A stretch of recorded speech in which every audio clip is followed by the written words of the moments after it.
டேய் கிழவா, நீ பாட்டு அந்த அம்மா கிட்ட கர்ப்பம் சொல்லிட்ட. அவங்களுக்கு கருப்பா எதையோ பிரசாதம் சொல்லி வாழை திணிச்சிட்டாங்க. வாந்தி வருதுடா. டேய், எல்லாம் நல்லபடியா நடந்து வேஷம் கலையாம இருந்தா இன்னும் 9 மாசத்துக்கு அந்த அம்மா கேட்கறதெல்லாம் பண்ணி போடுவாங்க. ஓஹோ, அப்ப இன்னும் 10 மாசம் தான் இந்த வீடு. டேய், வேற வீடு பார்க்க ஆரம்பிங்கடா. அதுக்கு அவசியம் இல்லடா.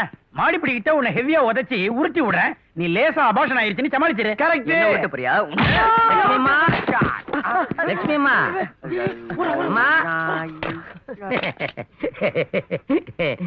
அம்மா இதெல்லாம் கொடுத்து அனுப்பிச்சாங்க.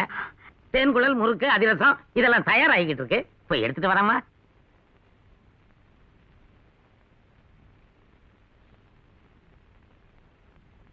பிரமாதமா இருக்கு. பலிக்கிட்டு உள்ள போகுது. போகும் போகும். கற்பம் உங்களுக்கா இல்ல அவங்களுக்கா? என் மருமகளுக்கு. முதல்ல அவங்கள திங்க விடுங்க. அலஞ்சா